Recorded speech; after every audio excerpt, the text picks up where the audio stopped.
Times of India अखबार ने अपने एक अध्ययन में पाया है कि मेडिकल में जो प्रवेश का स्तर है वो आरक्षण की वजह से नहीं घट रहा है, बल्कि वहां पर कैपिटेशन फी की वजह से मेरिट का स्तर लगातार घट रहा है। टाइम्स ऑफ इंडिया अखबार ने जो डेटा जारी किए हैं उसके मुताबिक देश में लगभग 39,000 सरकारी सीटें हैं और 17,000 मैनेजमेंट और एनआरआई कोटा की सीटें हैं, जहां पर एडमिशन की शर्त मेरिट नहीं बल्कि फीस है। और टाइम्स ऑफ इंडिया की स्टडी ये बताती है कि उसने 57,000 स्टूडेंट्स पर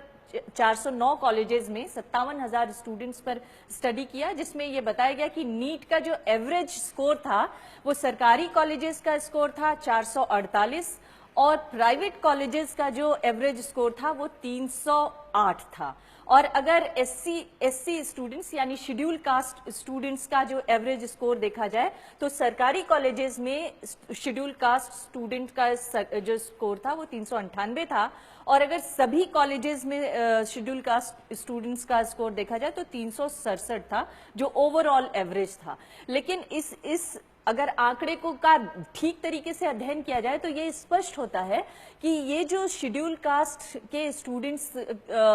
एवरेज ले आ रहे हैं, ये दरअसल जो प्राइवेट कॉलेजेस में कैपिटेशन फी से एडमिशन लेने वाले बच्चे हैं उनसे कहीं ज्यादा अच्छे हैं, क्योंकि जो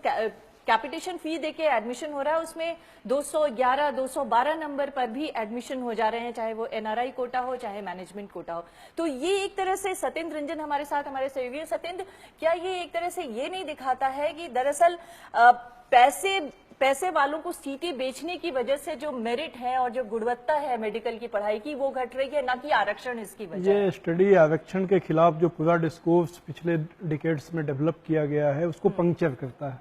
क्योंकि उसमें जो मेन उसका लॉजिक यही दिया जाता है कि जो रिजर्वेशन है वो मेरिट के खिलाफ है। उसमें कम मेरिट वाले लोग कम नंबर लाकर चले जाते हैं, लेकिन यह सवाल कभी नहीं उठाया गया कि उसमें बहुत से कम वो नंबर लाने वाले वो लोग भी होते हैं जो सिर्फ पैसे की वजह से दाखिला ले लेते हैं और वो फिर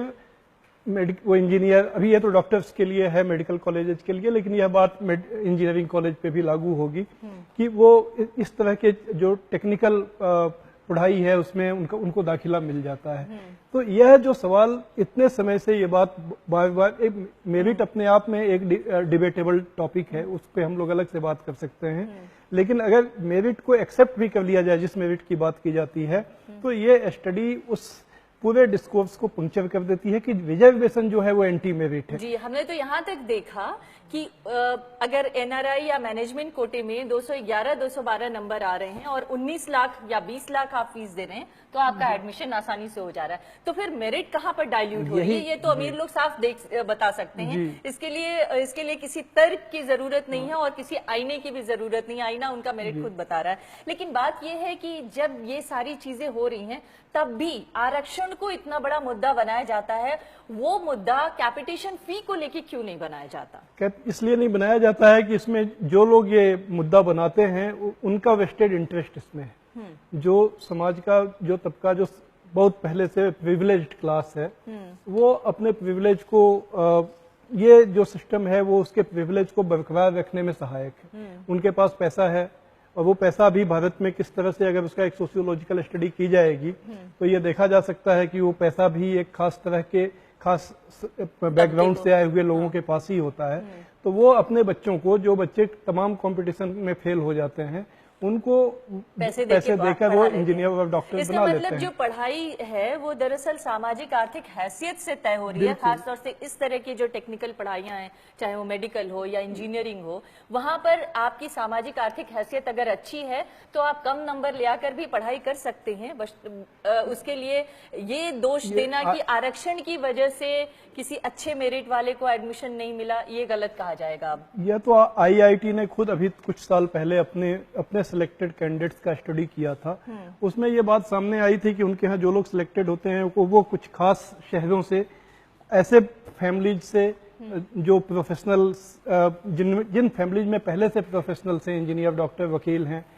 मतलब एक जो उनका पारिवारिक बैकग्राउंड है ये बहुत मेजर रोल प्ले करता है। कोचिंग की सुविधा, पढ़ाई की सुविधा, कंप्यूटर की सुविधा जिन बच्चों को मिलती है, ये जो सो कॉल्ड मेरिट है ये इन चीजों से बनती है, ना कि वो जन्मजात होती है। हाँ, लेकिन एक और बात जो सरकारों को शायद उस पर ध्यान देना चाहिए कि सामाजिक अन्याय को दूर करने के लिए ये आरक्षण व्यवस्था लागू की गई थी, और यहाँ पर देखने को ये मिल रहा है कि अगर कम मेरिट वाले बच्चे भी या छात्र भी अगर पैसे के दम पे एडमिशन पा ले रहे हैं, तो जो सामाजिक न्याय की जो व्यवस्था थी वो सामाजिक न्याय की व्यवस्था क्या यहाँ पर पूरी तरह से लागू हो पा रही है? नहीं, ये तो जो सामाजिक अन्याय जो ट्रेडिशनली रहा है ये उसको और इंट्रेंच कर रहा है, उसकी पकड़ और मजबूत बन रही है इसकी वजह से कि जो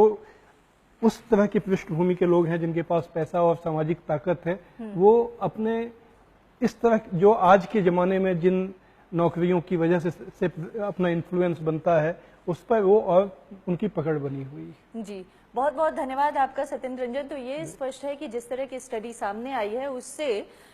ये कहा जा सकता है कि आरक्षण किसी की मेरिट में बाधा नहीं बन रहा है। यानी अगर शेड्यूल कास्ट, शेड्यूल ट्राइब बच्चे भी अच्छे मेरिट पर एडमिशन पा रहे हैं, कई कई जगहों पे तो हम ये भी देख रहे हैं कि कॉम्पिटिटिव एग्जाम्स में वो क्वालिफाई नहीं कर रहे हैं बल्कि टॉप भी कर रहे हैं। तो अगर जब ऐसी स्थिति है तो आरक्षण को दोष देने के बजाय उस सामाजिक आर्थिक पहलू पर ज्यादा गौर करने की जरूरत है, जो सामाजिक आर्थिक पहलू अन्याय की जो दरार है उसको और ज्यादा बढ़ा रही है। बहुत बहुत धन्यवाद आपका। नमस्कार।